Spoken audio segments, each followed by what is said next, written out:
नमस्कार मित्रांनो, मी किशोर बोराटे. मित्रांनो, मनसे प्रमुख राज ठाकरे काही बोललेत आणि त्याच्यावरून वाद झाले नाहीत असं शक्यतो होत नाही. एकतर ते कमी बोलतात, तोलून मापून बोलतात. ज्या वेळेला बोलतात त्यावेळेला महाराष्ट्रातलं सगळं राजकारण ढवळून काढतात. असंच एक वक्तव्य 2 दिवसापूर्वी राज ठाकरे यांनी केलं की महाराष्ट्राच्या विधान भवनामध्ये सगळे खोके भरलेले आहेत. झालं, आता याच्यावरून वाद नाही झाले तरच नवल होतं. इतर वेळी राज यांच्या टीकेला शक्यतो कुठला राजकीय पक्ष किंवा राजकीय पक्षाचे नेते शक्यतो उत्तर देत नाहीत, उत्तर द्यायचे टाळतात. भाजप सेनेचे तर नेते कधी राज यांच्या नादाला लागत नाहीत, उत्तर द्यायच्या भानगडीत पडत नाहीत. परंतु काल राज बोलले आणि भाजप सेनेतूनही टीका चालू झाली, काँग्रेस राष्ट्रवादीतूनही टीका चालू झाली. आता काँग्रेस राष्ट्रवादीची समजू शकतो, परंतु आता भाजपमधून आशिष शेलार यांनी टीका केली. तर आशिष शेलारांची टीका महाराष्ट्राला माहिती आहे की किती गांभीर्याने ती टीका केली असेल त्यांनी. परंतु आशिष शेलार बोलले. आशिष शेलारांना लगेच मनसेचे शहर प्रमुख, मुंबई शहर प्रमुख संदीप देशपांडेंनी उत्तर दिलं. झाले, 2 शहर प्रमुख एकमेकाला भेटले. तिकडे गुलाबराव पाटील बोलले शिवसेनेतून, त्यांना उत्तर लगेच मनसेचे प्रवक्ते योगेश चिले यांनी दिले आणि मग त्याच्यावर काँग्रेस राष्ट्रवादीचे काही नेते बोलले. झाले, ह्याच्यावरून राजकीय धुळवड महाराष्ट्रामध्ये चालू झाली. आता राज विरुद्ध सरकार हा संघर्ष हा कुठल्या टोकाला जातोय हे बघणं महत्वाचं आहे. कारण इतर वेळी मनसेचे प्रवक्ते शक्यतो काही बोलत नाहीत, परंतु ज्या अर्थानं म्हणजे दोन्ही बाजूनी फैरी झाडतायत ह्याच्या मागे निश्चित काहीतरी कारण आहे. बुद्धिबळामध्ये जसं एक चाल खेळायच्या पूर्वी त्याच्या एका चालीमागे अनेक चाली दडलेल्या असतात, राजकारणामध्ये पण मित्रांनो तसंच आहे. एक चाल जेव्हा खेळली जाते ते एका चालीमागे अनेक चाली दडलेल्या असतात, पण त्या योग्य वेळ आल्याशिवाय पुढे येत नाहीत. ते काय चाली येतं? आता लोकसभा विधानसभा झाली, महापालिका निवडणुका आणि जिल्हा परिषद पंचायत समिती निवडणुका डोळ्यावर आहेत, तोंडापुढे येतात. आणि ह्या महापालिका निवडणुकीच्या तोंडावर काही गोष्टी अशा घडणार आहेत की ज्या आपण कल्पना केलेली नसेल आणि राजकीय नेते त्या बाबतीत तरबेज असतात. मग आता हे राज यांचं वक्तव्य काय आहे, त्याचे काय पडसाद उमटतायत आणि तो विषय किती लांबपर्यंत खेचला जातोय ह्याच्यावर आपण या व्हिडिओमधून चर्चा करणार आहे. मित्रांनो, तिसरा डोळा या युट्यूब चॅनलमध्ये मी किशोर बोराटे आपलं स्वागत करतो. मित्रांनो, मला खात्री आहे तुम्ही हा चॅनल सबस्क्राईब केलेला आहे, परंतु आज काही नवीन मित्र जे प्रथमच आपल्या चॅनलवर आलेले आहेत त्यांना माझी विनंती आहे की ऑल पर्यायावर टिकमार्क करून तिसरा डोळा या चॅनलला सबस्क्राईब करा. मित्रांनो, आपला आजचा विषय आहे की राज ठाकरे यांच्यावर सरकार हक्कभंग दाखल करणार का.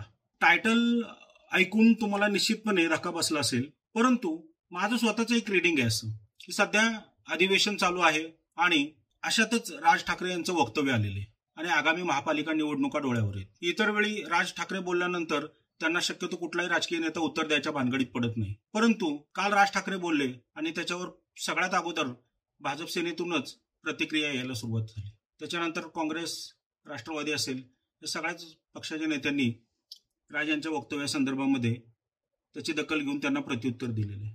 परंतु सगळ्यात पहिलं आशिष शेलार आणि गुलाबराव पाटील यांनी राज यांच्यावर टीका केली.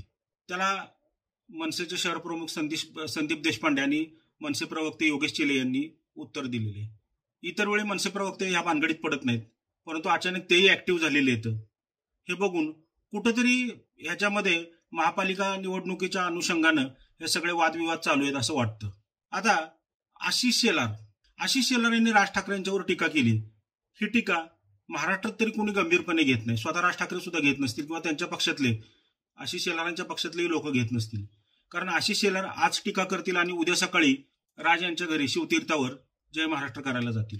गुलाबराव पाटील बोलले, त्याला मनसेचे प्रवक्ते योगेश चिलेंनी त्यांच्या टीकेला मनसे स्टाईलनं उत्तर दिलेलं आहे. आशिष शेलारांनाही संदीप देशपांडेंनी उत्तर दिलेलं आहे. परंतु याच्यामध्ये एक विषय जो येतो की अचानकच ह्या सगळ्या गोष्टी का चालू झाल्या. ज्या पद्धतीनं राज ठाकरेंनी लोकप्रतिनिधींना खोक्या म्हटलं, खोक्या हे संबोधले, त्यानंतर भाजप सेनेनं हा विषय वाढवत नेलेला आहे आणि हा विषय वाढवत नेऊन मला स्वतःला एक असं वाटतंय की कुठंतरी ह्याच्यामध्ये सरकार राज यांच्यावर हक्कभंगाचा प्रस्ताव दाखल करेल. आता येत्या काही दिवसात आपल्याला हे कळेलच, परंतु समजा असं जर काही सरकारनं पाऊल उचललं तर महाराष्ट्राचं राजकारण किंवा महाराष्ट्राच्या राजकारणामध्ये त्याचे काय पडसाद उमटू शकतात ह्याच्यावर आपण चर्चा करतो. जर समजा राज यांच्यावर हक्कभंग प्रस्ताव शासनानं दाखल केला, गृहीत धरू आपण असं, तर काय होऊ शकतं. राज यांच्यावर जर हक्कभंग प्रस्ताव दाखल केला तर समजायचं की हे महापालिका निवडणुका हे रणशिंग फुंकले गेलेले. समजा हक्कभंग प्रस्ताव दाखल केला जाईल, तो ठराव समजा मंजूर झाला तर काय होईल? राज यांना अटक होईल. राज यांना अटक होईल, ठीक आहे. नंतर ते काय न्यायालयीन कामकाज ह्याच्यानुसार प्रोसेसनुसार ते परत जामीन वगैरे होईल, सगळं होईल. आणि 30 तारखेला पाडवा मेळावा आहे. पाडवा मेळाव्याला वातावरण तापेल. आणि जर असं काही घडलं, हक्कभंग प्रस्ताव दाखल केला, तर 100% समजायचं की पाडवा मेळाव्याला राज ठाकरे हे भाजपा सेना आणि राष्ट्रवादीच्या सरकारवर तुटून पडतील. आणि जर समजा राज ठाकरे यांनी पाडवा मेळाव्यामध्ये सरकार विरोधी जर भूमिका घेतली तर ह्याचा सगळ्यात मोठा तोटा हा महाविकास आघाडीला होईल. कारण राज जर एखाद्या विरोधात भूमिका घ्यायची म्हटलं आणि जर त्यांनी ती घेतली तर तो संघर्ष किती पराकोटीला जातो हे आपण अनेक वेळा महाराष्ट्राने पाहिलेले. तशी जर समजा राज ठाकरेंनी सरकार विरोधी जर भूमिका घेतली तर पाडवा मेळावा जो आहे 30 तारखेला तो एका वेगळ्या वातावरणामध्ये होईल. एक त्याला तणावाखाली किंवा फार मोठा संघर्ष निर्माण होईल अशा पद्धतीचं राजकारण ह्या त्या दिशेने जाऊ शकतं. आणि राज यांनी जर सरकार विरोधी भूमिका घेतली तर ते त्यांच्या ठाकरे शैलीमध्ये सरकारचा समाचार घेतील. आणि मग ह्याच्यामध्ये सगळ्यात जर धाबे कुणाचे दान आणतील तर ते महाविकास आघाडीचे आणि पर्यायाने उद्धव ठाकरे यांच्या शिवसेनेचे, उबाटाचे. कारण जो सरकार विरोधीची जनमत आहे हे राज ठाकरे कॅश करतील आणि त्याचा तोटा शिवसेना उबाटा गटाला आणि काँग्रेस आणि शरद पवार राष्ट्रवादी काँग्रेसला निश्चितपणे होईल.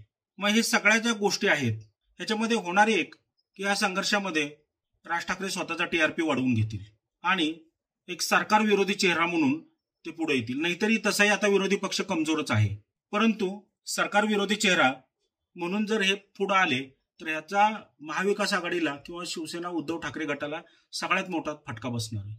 कारण महापालिकेच्या मध्ये आता लोकसभा जिंकली, विधानसभा जिंकली आणि महानगरपालिका जिंकण्याचं भाजपाचं स्वप्न आहे. आता याच्यामध्ये हे 3 पक्ष एकत्र येतं, एक म्हणजे भाजपा, शिवसेना आणि अजितदादा पवार राष्ट्रवादी गट. त्यामुळे इथे चौथ्या बिडोला तर 100% जागा नाहीये. युती संदर्भामध्ये मनसे भाजपा युती संदर्भामध्ये अनेक वेळा वावड्या उठल्या, परंतु ते पुढे काय घडलेलं नाहीये. मग चौथ्या बिडोला जागा नाहीये तर मग देवेंद्र फडणवीस काय करू शकतात? ते त्यांच्या मित्राला अशा पद्धतीनं मदत करू शकतात. आणि आज मनसेची जी राजकीय ताकद क्षीण झालेली आहे, जर अशा पद्धतीनं जर समजा यांनी ठरवलंच पुढे जायचं तर त्याच्यामध्ये निश्चितपणे राज ठाकरे यांची ताकद वाढेल. सरकार विरोधात भूमिका घ्यावी लागेल, परंतु तशी जर भूमिका त्यांनी घेतली आणि पाडवा मेळाव्यामध्ये जर त्यांनी सरकार विरोधात भाषण केलं आणि तिथून पुढे जो संघर्ष होईल या संघर्षामध्ये निश्चितपणे राज ठाकरे हे महाराष्ट्राच्या राजकारणाच्या एका केंद्रस्थानी येऊन पोचू शकतात आणि तिथे त्यांना जो राजकीय फायदा सरकार विरोधी भूमिका घेऊन तो मिळू शकतो. पण याचा तोटा हा उद्धव ठाकरे गटाला होऊ शकतो. कारण आपण जी चर्चा करतोय हे असं जर घडलं तर ही फार मोठी एक खेळी असणार आहे, राजकीय खेळी असणार आहे. ही जर भूमिका समजा सरकार विरोधी भूमिका जर राज ठाकरेंनी घेतली तर ती फार कडवा म्हणजे प्रतिकार करतील सरकारला, सोळकी पोळं करून सोडतील आणि निश्चितपणे मग सरकार विरोधी जी मत आहेत हे राज ठाकरेंच्या भोवती जमा होतील आणि कुठेतरी राज ठाकरेंच्या पक्षाला त्याचा फायदा होईल. आणि हे अगदी सूर्यप्रकाश इतकं स्वच्छ आहे.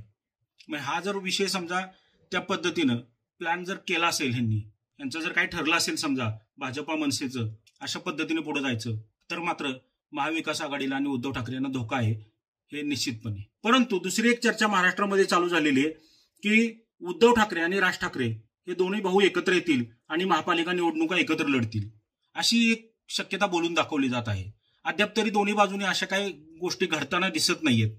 पण जर समजा अशा काही गोष्टी घडल्या, जर एक दुसरी बाजू जर त्या पद्धतीने पुढे येताना दिसली की उद्धव ठाकरे आणि राज ठाकरे एकत्र येत आहेत तर मग त्याचं महाराष्ट्राच्या राजकारणावर काय परिणाम होतील, भाजपा सेना राष्ट्रवादीवर काय परिणाम होतील किंवा महाविकास आघाडीला काय परिणाम होतील किंवा राज उद्धव एकत्र आले तर त्याचा त्यांना स्वतःला किती फायदा होईल आणि पुढच्या पक्षांना किती तोटा होईल या संदर्भामध्ये एक वेगळा व्हिडिओ आपण बनवू शकतो. परंतु सध्या तरी जे राज यांनी वक्तव्य केलेलं आहे की महाराष्ट्राच्या विधान भवनात सगळे खोके भरलेत, ह्या वक्तव्यावरून शक्यता आहे की राज ठाकरे यांच्यावर हक्कभंग प्रस्ताव हा दाखल होऊ शकतो. त्या हक्कभंग प्रस्ताव दाखल झाल्यानंतर राज यांना अटक होऊ शकते. अटक त्यांना झाल्यानंतर राज जामीन घेऊन ज्या वेळेला बाहेर येतील तेव्हा पाडवा मेळाव्यामध्ये सरकारवर तुटून पडतील आणि तो सरकार विरोधाचा जो संघर्ष आहे, ती लढाई ही रस्त्यापासून चालू होईल आणि महापालिकेपर्यंत चालेल. मग त्याच्यामध्ये त्या लढाईमध्ये कोण जिंकेल, कोण हारेल, कोणाचा तोटा होईल, कोणाचा फायदा होईल, मग त्याचे परिणाम समजा एनडीए सरकारवर काय होतील, महायुतीवर त्याचे परिणाम महाविकास आघाडीवर काय होतील, उद्धव ठाकरेंना याचा काय फायदा होईल का तोटा होईल, मनसेला याचा कितपत फायदा होईल, हे सगळ्या गोष्टी स्पष्ट व्हायला थोडा काळ जावा लागेल. तर मित्रांनो, तुर्तास आपण थांबूया. आपल्याला हा व्हिडिओ कसा वाटला निश्चितपणे कमेंटमध्ये सांगा. तुम्हाला जर हा व्हिडिओ आवडला असेल तर लाईक करा आणि तिसरा डोळा या चॅनलला ऑल पर्यायावर टिकमार्क करून सबस्क्राईब करा. धन्यवाद.